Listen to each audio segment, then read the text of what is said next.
Welcome to Shukla study point. आप सभी का स्वागत है आपके अपने YouTube channel Shukla study point में। मैं शिवम शुक्ला आप सभी दोस्तों का हार्दिक स्वागत करता हूं। आज की वीडियो के माध्यम से हम लोग चर्चा करेंगे इकोनॉमिक्स यानी अर्थशास्त्र के मॉडल पेपर के बारे में, जो कि 2024 और 25 की परीक्षाओं के लिए बहुत ही ज़्यादा महत्वपूर्ण होगा।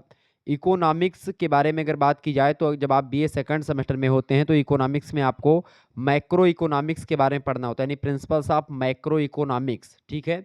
मैक्रो इकोनॉमिक्स का मतलब होता है समष्टि अर्थशास्त्र, यानी ऐसा अर्थशास्त्र जिसमें हम राष्ट्रीय स्तर पर बात करते हैं, राष्ट्रीय आय का अध्ययन करते हैं। ठीक है। जीडीपी जीएनपी की बात करते हैं। ठीक है। एनएनपी की बात करते हैं। मतलब कि एक ब्रॉड स्तर पर, एक बड़े स्तर पर अर्थशास्त्र जब हम अध्ययन करते हैं तो उसको बोलते हैं समष्टि अर्थशास्त्र, या इसको बोलते हैं मैक्रो इकोनॉमिक्स। ठीक है। या व्यापक अर्थशास्त्र और हिंदी में बोले तो। ठीक है।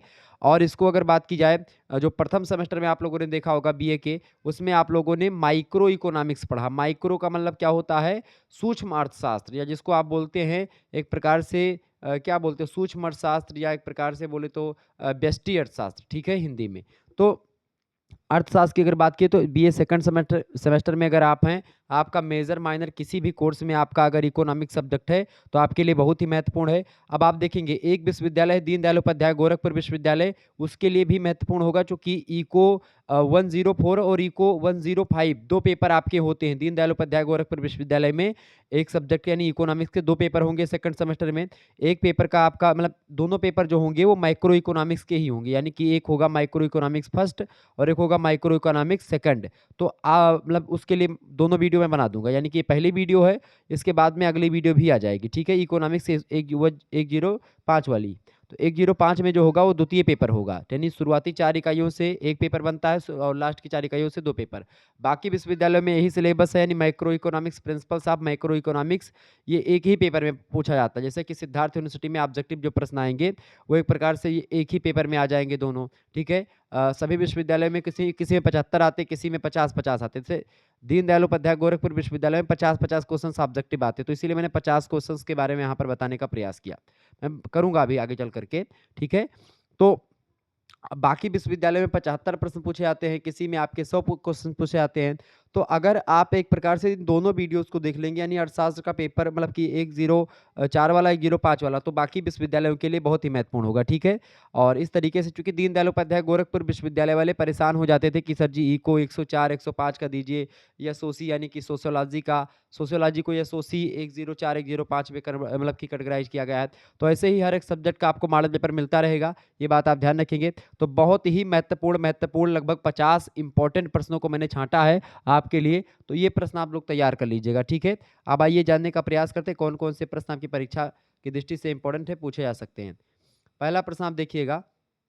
पहला प्रश्न आपकी स्क्रीन पर आया है, राष्ट्रीय आय माप की विधियां हैं, बताएं राष्ट्रीय आय मापन की विधियां कौन सी हैं। फटाफट से आप बताने का प्रयास करेंगे। राष्ट्रीय आय मापन की बेसिकली कई विधियां होती हैं।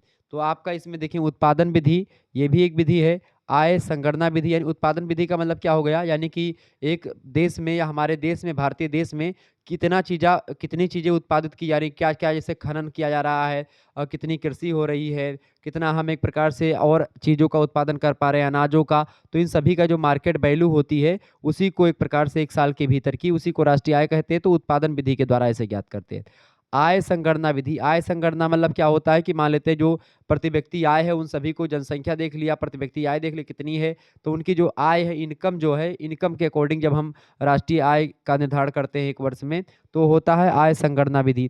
तीसरा होता है व्यय संगणना, यानी कितना खर्चा हो रहा है उसके अकॉर्डिंग एक प्रकार से हम राष्ट्रीय आय निकाल सकते हैं। यानी राष्ट्रीय आय के मापन की ये कई विधियां हैं, जिनमें से उत्पादन विधि, आय संगणना विधि और व्यय संगणना विधि, ये तीनों बड़ी फेमस हैं। तो ऑप्शन नंबर इसका डी लगा देंगे। उपरोक्त तो सभी बहुत ही महत्वपूर्ण प्रश्न है, हमेशा परीक्षा में प्रश्न आया हुआ है। ठीक है। चलें अगला क्वेश्चन आपके स्क्रीन पर आ चुका है। हरित लेखांकन को कहा जा रहा है, हरित लेखांकन को क्या कहा जा रहा है? हरित जीडीपी, जीडीपी का फुल फॉर्म होता है ग्रास डोमेस्टिक प्रोडक्ट। ठीक है। सकल घरेलू उत्पाद, डोमेस्टिक माने घरेलू, ग्रास माने होता है एक प्रकार से सकल। ठीक है। और पी माने क्या होता है? पी माने आपका होता है मतलब कि प्रोडक्ट। ठीक है, उत्पाद। तो सकल घरेलू उत्पाद बोलते, तो यानी हरित सकल घरेलू उत्पाद, या पर्यावरणीय लेखांकन, या पोषणीय लेखांकन, या इनमें से कोई नहीं। करेक्ट आंसर इसका क्या हो जाएगा? फटाफट से आप बताएंगे। हरित लेखांकन को क्या कहते हैं? हरित लेखांकन को हरित ग्रास डोमेस्टिक प्रोडक्ट बोलते हैं, यानी कि हरित जीडीपी बोलते हैं। इसका ए ऑप्शन करेक्ट आंसर होगा। 2022 और 23 में प्रश्न पूछा गया है, ध्यान रखिएगा, बहुत ही महत्वपूर्ण है। आगे देखेंगे अगला क्वेश्चन। चले, प्रश्न आ चुका है अगला प्रश्न, फटाफट से आप देखेंगे। बहुत ही विश्वविद्यालय में ये सब प्रश्न कई विश्वविद्यालय में पूछे जाते हैं, ठीक है। चलिए, केंद्रीय सांख्यिकी संगठन जिसको आप बोलते हैं सेंट्रल जो है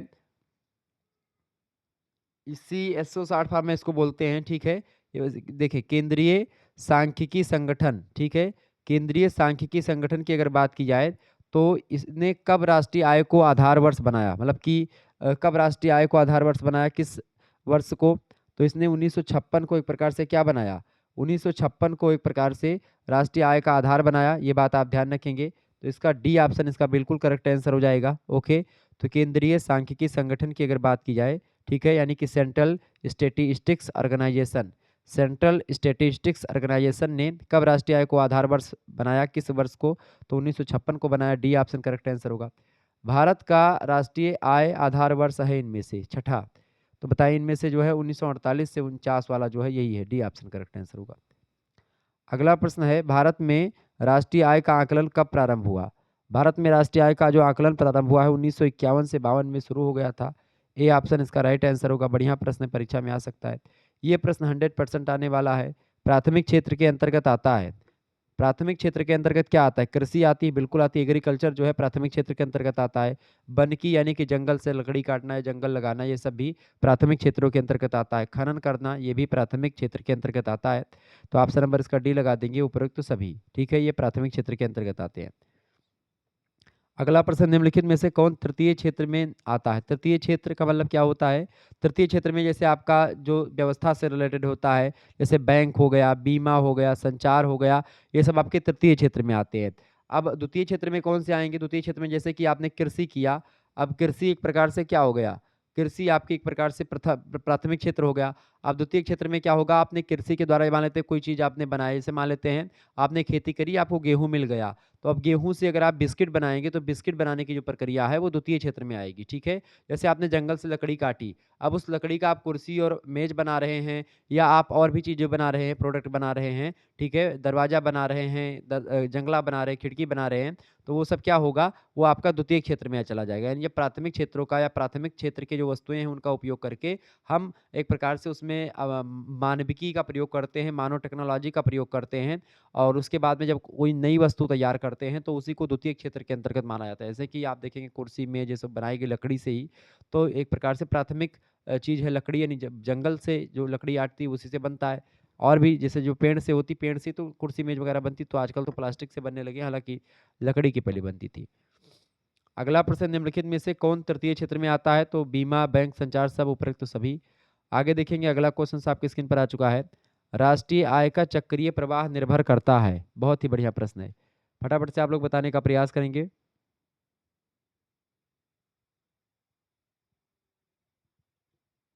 बताएं करेक्ट आंसर क्या हो जाएगा।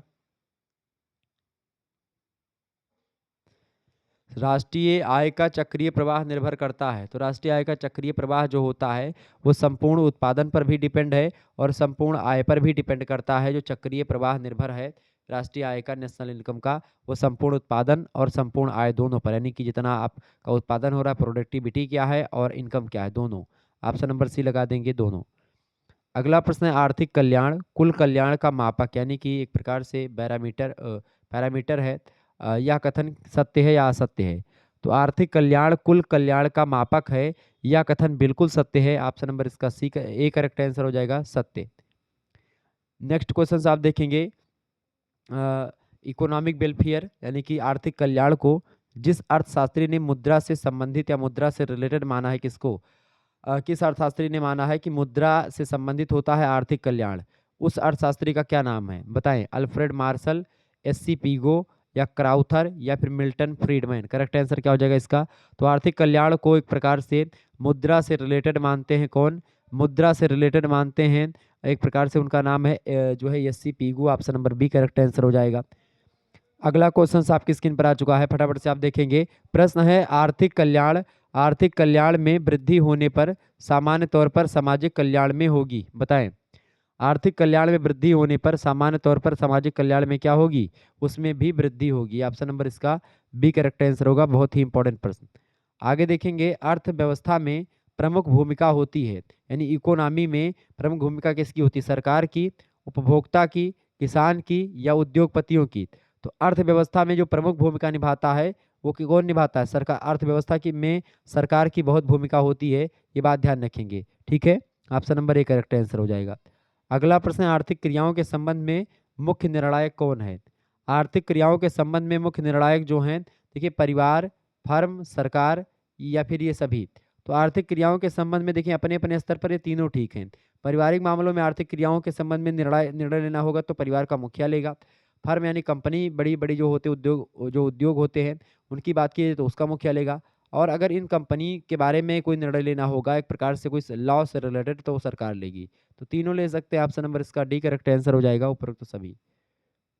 अगला प्रश्न आपकी स्क्रीन पर आ चुका, बचत, कर और आयात के रूप में कुल रिसाव यानी टोटल लीकेज विनियोग सरकारी व्यय एवं निर्यात के रूप में बराबर होने पर कहलाता है। बचत, कर और आयात, ठीक है, के रूप में कुल रिसाव विनियोग सरकारी व्यय और निर्यात के रूप में बराबर होने पर क्या कहलाता है, तो उसको बोलते हैं कुल अंतःक्षेपण। क्या बोलते हैं, कुल अंतःक्षेपण। ऑप्शन नंबर आ करेक्ट आंसर होगा इसका। नेक्स्ट क्वेश्चन आप देखेंगे, आर्थिक कल्याण संबंधित है। आर्थिक कल्याण किससे संबंधित है, सामाजिक कल्याण से भी और आर्थिक आय वृद्धि से भी। ठीक है, ऑप्शन नंबर इसका लगा देंगे सी, ऑप्शन आ और बा दोनों सामाजिक कल्याण और आर्थिक आय में वृद्धि से संबंधित होता है आर्थिक कल्याण। ओके, ये बात आप ध्यान रखेंगे। आगे बढ़ते और भी प्रश्नों को जानने का प्रयास करते हैं। बहुत ही महत्वपूर्ण प्रश्न है आपकी परीक्षा की दृष्टि से। बताएं, समुच्चय का अध्ययन, बताएं समुच्चय का अध्ययन किस रूप में जाना जाता है। समुच्चय का अध्ययन जो है वो जो है एक प्रकार से किसके रूप में जाना जाता है, समष्टि अर्थशास्त्र, सूक्ष्म अर्थशास्त्र, मूल्य सिद्धांत या कारक मूल्य सिद्धांत। तो समुच्चय का अध्ययन अगर बात की जाए, यूनियन का अध्ययन जो होता है वो समष्टि अर्थशास्त्र में होता है, मैक्रो इकोनॉमिक्स में होता है। क्लियर, ये बात ध्यान रखेंगे, ए ऑप्शन करेक्ट आंसर होगा। अगला प्रश्न है, समष्टि अर्थशास्त्र वास्तविक अर्थव्यवस्था एवं डैश के बीच में अंतर कहलाता है, यानी किसके बीच में। तो समष्टि अर्थशास्त्र वास्तविक समष्टि अर्थशास्त्र जो होता है ये वास्तविक अर्थव्यवस्था यानी कि रियल इकोनॉमी एंड मौद्रिक इकोनॉमी यानी कि जो मॉनेटरी एक प्रकार से या एक प्रकार से जो मॉनेटरी इकोनॉमी होती है या एक प्रकार से मौद्रिक जो अर्थव्यवस्था होती है उसके बीच में अंतर कहलाता है। वास्तविक अर्थव्यवस्था और मौद्रिक मौद्रिक अर्थव्यवस्था के बीच में जो डिफरेंस होता है, अंतर होता है, उसी को समष्टि अर्थशास्त्र कहा जाता है। इसका ए ऑप्शन करेक्ट आंसर होगा। अगला प्रश्न है, आधुनिक समष्टि अर्थशास्त्र का पिता किसे कहते हैं। आधुनिक समष्टि या आधुनिक मैक्रो इकोनॉमिक्स का पिता जो कहा जाता है वो जेएम कीन्स को कहा जाता है। किसको कहते हैं, जेएम कीन्स को कहते हैं। ये बात आप ध्यान रखेंगे। जेएम कीन्स की अगर बात की जाए, ये बहुत ही विद्वान आदमी थे, अंग्रेज एक प्रकार से है ये, यानी अंग्रेज, कैम्ब्रिज में इनका जन्म हुआ था। इंग्लैंड में कैम्ब्रिज पड़ता है, वहीं पर जन्म हुआ था 5 जून 1883 को। ठीक है, ध्यान रखिएगा इस बात को। एडम स्मिथ, आपसे पूछे अर्थशास्त्र के जनक कौन है तो आप बताएंगे एडम स्मिथ हैं, लेकिन आधुनिक समष्टि अर्थशास्त्र का पिता तो वो है जेएम कीन्स। ठीक है, अगला प्रश्न है, किस प्रकार की अर्थव्यवस्था में घरेलू आय राष्ट्रीय आय के बराबर है। तो किस प्रकार की अर्थव्यवस्था में घरेलू आय जो है वो राष्ट्रीय आय के बराबर है। बंद अर्थव्यवस्था जो होती है, ठीक है, क्लोज इकोनॉमी, इसमें क्या होता है, इस अर्थव्यवस्था में घरेलू आय राष्ट्रीय आय के बराबर होती है। बा ऑप्शन इसका करेक्ट आंसर होगा। अगला प्रश्न, भारत की राष्ट्रीय आय में किस क्षेत्र का सबसे बड़ा योगदान है, बताएं। भारत की राष्ट्रीय आय में किस क्षेत्र का सबसे बड़ा योगदान रहा है, तो रहा है सेवा क्षेत्र का। ठीक है, option number C correct answer होगा। कई बार प्रश्न परीक्षा में आया हुआ है, रट लीजिएगा इसको। भारत की राष्ट्रीय आय में सबसे बड़ा जो योगदान रहता है वो सेवा क्षेत्र का रहता है।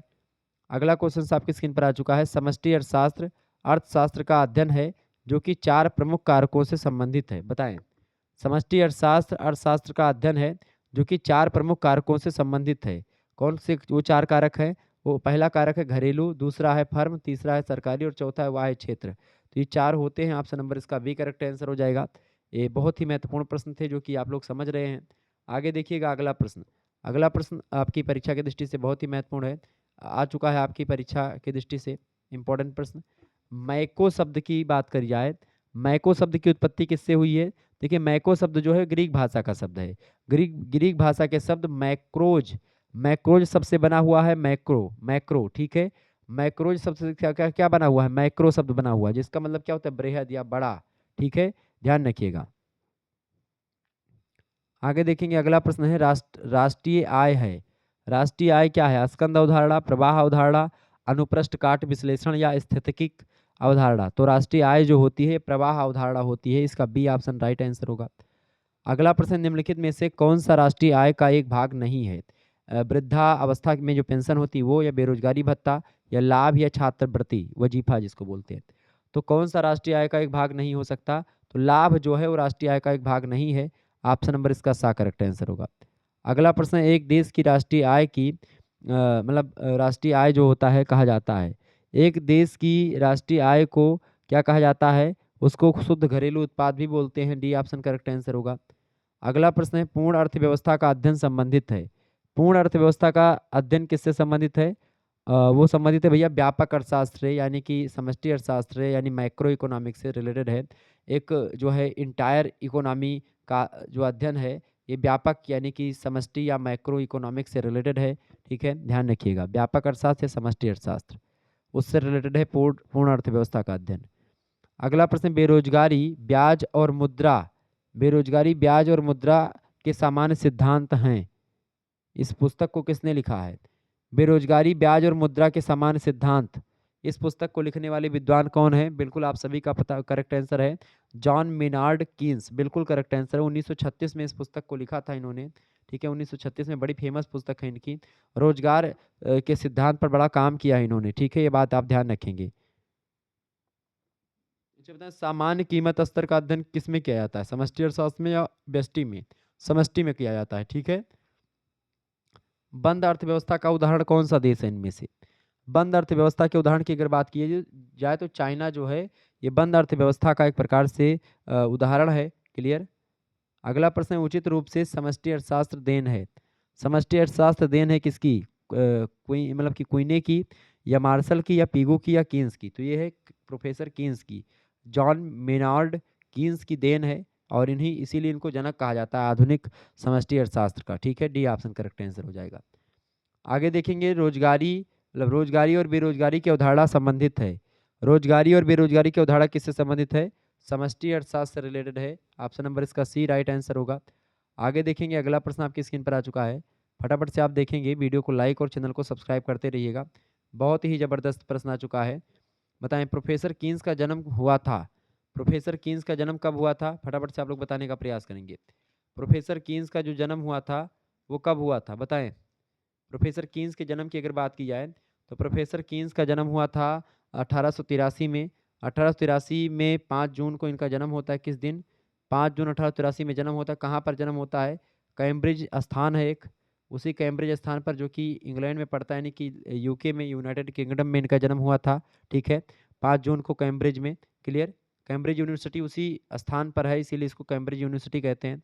तो 5 जून 1883 में कैम्ब्रिज में, जो कि यूके में पड़ता है, वहीं पर इनका जन्म हुआ था प्रोफेसर कीन्स का। इनकी मृत्यु की अगर बात की है प्रोफेसर कीन्स की, तो इनकी मृत्यु 21 अप्रैल को हुई थी। बहुत महत्वपूर्ण व्यक्ति है आपके मैक्रो इकोनॉमिक्स के लिए, इसीलिए मैं बता रहा हूँ। 1946 में इनकी मृत्यु हो गई थी, 21 अप्रैल की डेट को ध्यान रखिएगा। अंग्रेजी जो है अर्थशास्त्री हैं, विचारक हैं। अगला क्वेश्चन आपकी स्क्रीन पर आ चुका है, बहुत ही इंपॉर्टेंट पुस्तक है, अ ट्रीटीज ऑन मनी, 1930 में प्रकाशित होने वाली पुस्तक है। बहुत ही इंपॉर्टेंट पुस्तक है, परीक्षा में 100% ये प्रश्न हमेशा एक प्रकार से आया हुआ है और अब की बार भी आएगा। ये बताएं, फटाफट से आप बताने का प्रयास करेंगे।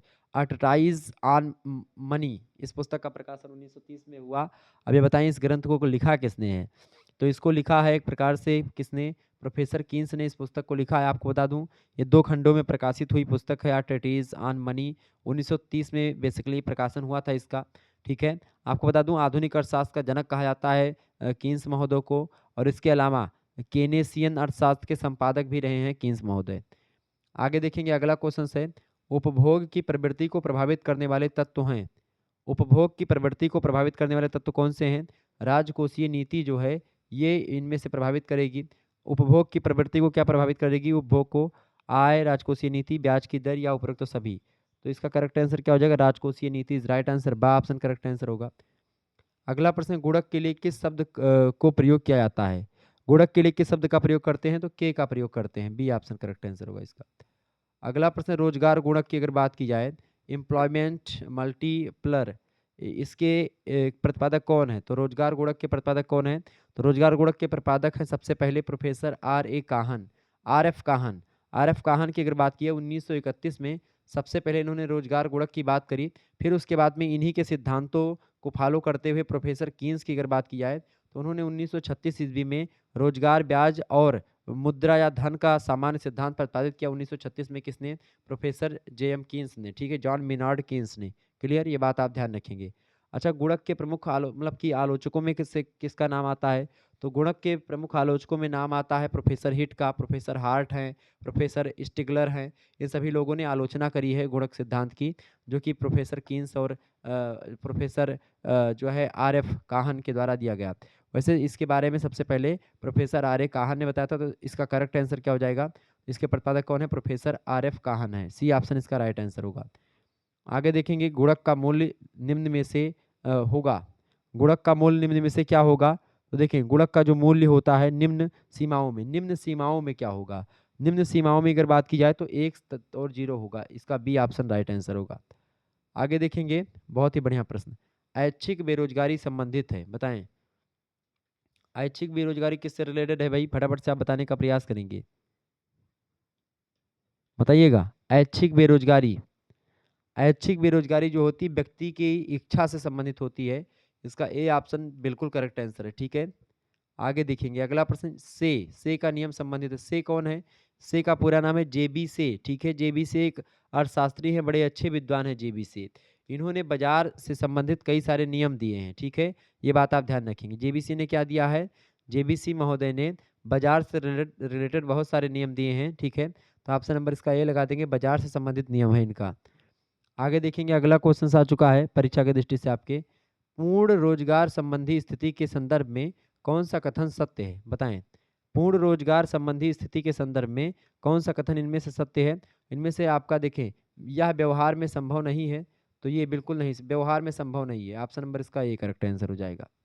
आगे देखेंगे, अगला प्रश्न है, अगला क्वेश्चन आप देखिएगा, कीन्स महोदय ने क्लासिकल शब्द का प्रयोग किया है और उसका उनका मतलब उनका क्लासिकल अर्थशास्त्रियों से अभिप्राय रिकार्डो के अनुयायियों से रहा है, जिसमें शामिल रहे हैं, जिनमें रिकार्डो के अनुयायियों में शामिल रहे मतलब अल्फ्रेड मार्स, एस.सी. पीगो और जे.एस. मिल, जॉन स्टुअर्ट मिल, तो ये तीनों शामिल रहे हैं। इसका डी ऑप्शन करेक्ट आंसर हो जाएगा, ये सभी, ठीक है।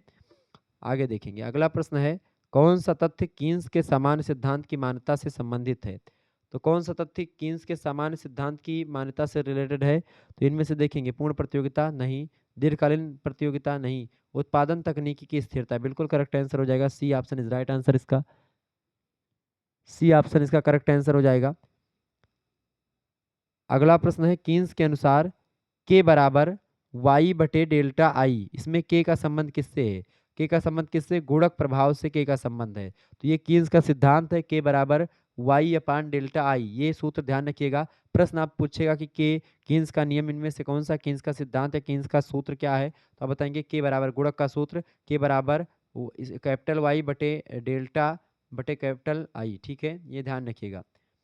तो ये ध्यान रखिएगा, परीक्षा की दृष्टि से महत्वपूर्ण है। एक बात और मैं यहीं पर आपको बता दूं कि अगर आपको को करिकुलर से रिलेटेड कोर्स पढ़ना है और आपकी यूनिवर्सिटी से रिलेटेड और भी वीडियोस आपको जाननी है, तो आप हमारे दूसरे चैनल को करिकुलर मास्टर को सब्सक्राइब कर लीजिएगा। को करिकुलर मास्टर जो चैनल है, इसकी अगर बात की जाए तो ये चैनल एक प्रकार से आपके लिए इसीलिए बनाया गया ताकि यहाँ पर आपको एक प्रकार से को करिकुलर कोर्स से रिलेटेड वीडियो मिलेंगी। इसके साथ ही साथ आपको आपकी यूनिवर्सिटी यानी दीनदयाल उपाध्याय गोरखपुर विश्वविद्यालय से रिलेटेड और भी वीडियोस आपको वहाँ पर मिल जाएंगी, ठीक है। जैसे ऑब्जेक्टिव वाली जो वीडियोस होंगी वहाँ पर आपको मिलती रहेंगी। तो आप उस चैनल को सब्सक्राइब कर लीजिएगा, और बी.ए. करेकर चैनल, 2 चैनल हैं, उन दोनों चैनल को सब्सक्राइब कर लीजिएगा, क्योंकि वहाँ पर भी आपको आपकी यूनिवर्सिटी से रिलेटेड वीडियो मिलती रहती है। क्लियर, ध्यान रखिएगा। बाकी विश्वविद्यालय जिसकी ऑब्जेक्टिव होती है CSJMU, ठीक है, महात्मा गांधी काशी विद्यापीठ, सिद्धार्थ यूनिवर्सिटी, राजा महेंद्र प्रताप सिंह स्टेट यूनिवर्सिटी, ठीक है, और इसके अलावा और भी तमाम विश्वविद्यालय जिनकी परीक्षा ऑब्जेक्टिव होने वाली है, उन सभी के लिए बहुत ही महत्वपूर्ण लेक्चर्स आपको मिलेंगे, ठीक है। चले, अगला क्वेश्चन आप देखेंगे, प्रश्न है, निम्नलिखित में से कौन सा कथन क्लासिकल अर्थशास्त्रियों के विचार को व्यक्त करता है? बताएं, क्लासिकल अर्थशास्त्रियों के विचार को कौन व्यक्त करता है? अच्छा, एक पुस्तक है, बताएं, the journal theory of employment interest and money, पुस्तक को किसने लिखा है? जे.एम. कीन्स ने लिखा है। बहुत ही फेमस पुस्तक है और ये परीक्षा से रिलेटेड है बहुत ज़्यादा, और इम्पोर्टेंट प्रश्न है, परीक्षा में पूछा भी गया कई बार। ओके, ध्यान रखिएगा इस बात को। प्रश्न आपसे क्या पूछा गया है? प्रश्न आपसे पूछा क्या गया है भाई? देखें, प्रश्न है कि निम्नलिखित में से कौन सा कथन क्लासिकल अर्थशास्त्रियों के विचार को व्यक्त करता है? तो क्लासिकल अर्थशास्त्रियों के विचार को व्यक्त करता है कौन सा? देश में साधन पूर्णतया गतिशील होते हैं ये। ऑप्शन नंबर इसका ए करेक्ट आंसर होगा। आगे देखेंगे कुल ब्याज में कौन सा तत्व सम्मिलित है? फटाफट से आप बताएंगे। कुल ब्याज में कौन सा तत्व सम्मिलित है भैया? तो कुल ब्याज में जो है जोखिम का भुगतान, ये एक प्रकार से सम्मिलित माना जाता है। ऑप्शन नंबर इसका बा करेक्ट आंसर हो जाएगा। अगला प्रश्न आपके स्क्रीन पर आ चुका है। ब्याज एक निश्चित अवधि के लिए तरलता के परित्याग का पुरस्कार है। बहुत ही महत्वपूर्ण प्रश्न है। ब्याज की परिभाषा को देते हुए यह बात किसने कही कि ब्याज जो होता है एक निश्चित अवधि के लिए, एक लिमिट से समय की जो होती है, उसमें बताया गया कि एक निश्चित समय अवधि के लिए तरलता के परित्याग का पुरस्कार होता है ब्याज। यानी एक निश्चित समय के लिए तरलता माने मनी जो होता है पैसा, आप उस पैसे का परित्याग करते किसी दूसरे को देते हैं तो उसी का पुरस्कार होता है ब्याज। ये बात कही थी प्रोफेसर कीन्स ने। ऑप्शन नंबर इसका बा करेक्ट आंसर हो, चूंकि आप कोई पैसा अगर आपको ब्याज लेना है तो आप पैसा भूल जाएंगे, तरलता कुछ दिन के लिए आप परित्याग कर देंगे अपने तरलता का, अपने मनी का आप दे देंगे। तरलता का मतलब होता है एक प्रकार से लिक्विडिटी, यानी कि एक प्रकार से तरलता का मतलब रुपया पैसा जो आपका आपके पास है। ठीक है, ध्यान रखिएगा। अगला प्रश्न है journal theory of employment in interest and money. इस पुस्तक को किसने लिखा बताएं? Journal theory of employment in interest and money, इस पुस्तक को लिखने वाले विद्वान है, बहुत ही ज़्यादा विद्वान आदमी, प्रोफेसर कीन्स महोदय। ठीक है, ये बात ध्यान रखिएगा। ओके, फरवरी 1936 में इस पुस्तक का प्रकाशन हुआ है, ये बात आप ध्यान रखेंगे। ओके, आगे देखेंगे। अगला प्रश्न, तरलता जाल की अवधारणा किसने विकसित की? तरलता जाल की अवधारणा जो विकसित करी है प्रोफेसर कीन्स, और इनके साथ एक व्यक्ति और थे, उनका नाम था जे एच हिक्स महोदय, हिक्स। ठीक है, तो जे एच हिक्स और प्रोफेसर कीन्स, इन दोनों ने मिलकर के तरलता जाल की अवधारणा विकसित करी। कब विकसित करी थी? 1937 में। ये बात आप ध्यान रखेंगे, तो इसका ए ऑप्शन करेक्ट आंसर हो जाएगा। आगे देखेंगे, प्रोफेसर कीन्स निम्नलिखित में से किसे अच्छा नहीं मानते हैं? तो प्रोफेसर कीन्स किसे अच्छा नहीं मानते हैं? वो बेरोजगारों को अच्छा नहीं मानते हैं, उत्पादकों को मानते हैं, उपभोक्ताओं को अच्छा मानते हैं, बचतकर्ताओं को भी मानते हैं, बेरोजगारों को अच्छा नहीं मानते हैं ये। ठीक है, ये बात आप ध्यान रखेंगे। क्लियर? अच्छा, कुछ कुल ब्याज जो होती है किसके बराबर होती है? कुल ब्याज में कौन सा, अच्छा एक प्रश्न आपसे पूछा गया था कुल ब्याज में कौन से तत्व सम्मिलित हैं?